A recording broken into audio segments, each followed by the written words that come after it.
আসসালামু আলাইকুম everyone, Sumi's kitchen and ব্লগে সবাইকে স্বাগতম। আমি আজকে তৈরি করেছি কোনো রকম রোদের ঝামেলা দেওয়া ছাড়াই কাঁচা আমের বার্মিজ আচার রেসিপি। এই বার্মিজ আচার রেসিপিটা এতটা টেস্ট বলে বোঝানো যাবে না।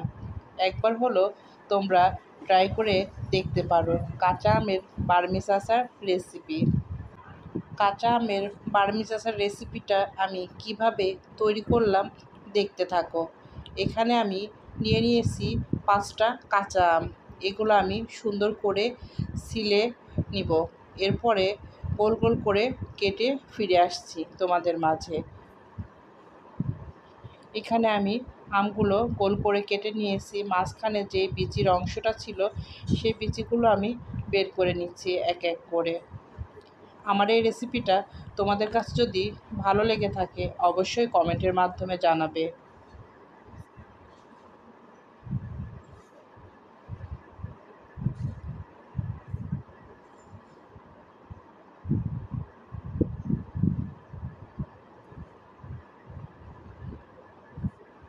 এরপরে সবগুলো বিচি আমি বের করে নিয়েছি। এখানে আমি 1 কাপ চিনি দিয়ে নিচ্ছি। এরপরে আমি হাফ চা চামচ লবণ ব্যবহার করব।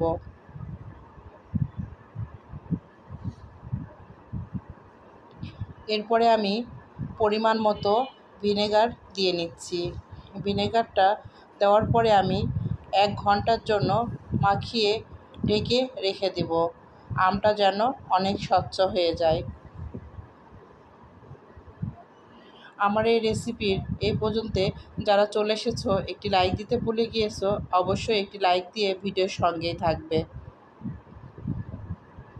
এখানে আমি চামচের সাহায্যে চিনি, ভিনেগার, লবণ আমের সঙ্গে মিক্সড করে নিচ্ছি। নিয়ে আমি 1 ঘন্টার জন্য ঢেকে রেখে দেব।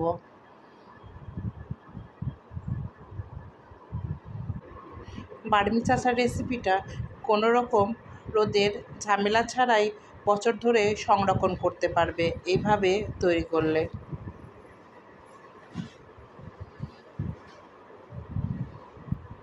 এখানে আমি 1 ঘন্টা পরে ফিরে আসছি। চিনিটা অনেকটাই পানি ছেড়েছে। এখন আমি চলে যাব মূল উপকরণে। ফ্রাই প্যানটা বসিয়ে দিয়েছি। ফ্রাই প্যানটা গরম হয়ে আসছে। এরপরে আমি যে আমটা চিনির সঙ্গে মাখিয়ে রেখেছিলাম সেটা আমি দিয়ে নিচ্ছি। এভাবে আমি এপাশ ওপাশ করে নেড়ে দিচ্ছি যেন শিরাটা আমের সঙ্গে মিক্সড হয়ে যায়।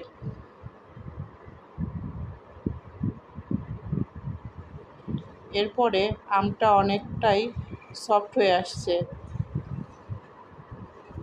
তখন আমি এখানে ব্যবহার করব হাফ চা চামচ হলুদের গুঁড়া, হাফ চা চামচ লাল মরিচের গুঁড়া।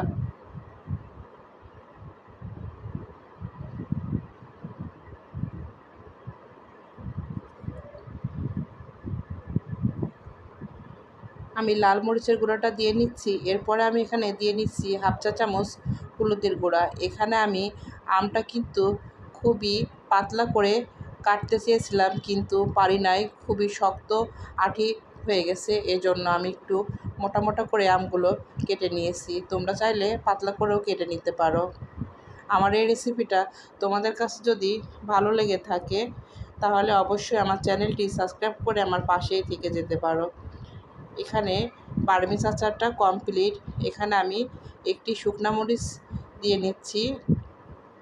এরপরে আমি এখানে রাঁধুনি পাঁচফোড়নের গুঁড়া ব্যবহার করছি।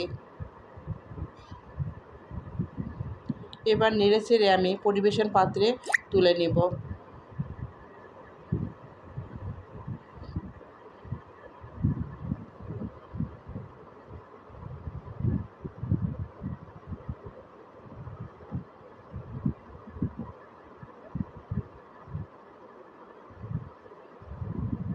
আমি এখানে পরিবেশন পাত্রে তুলে নিয়েছি।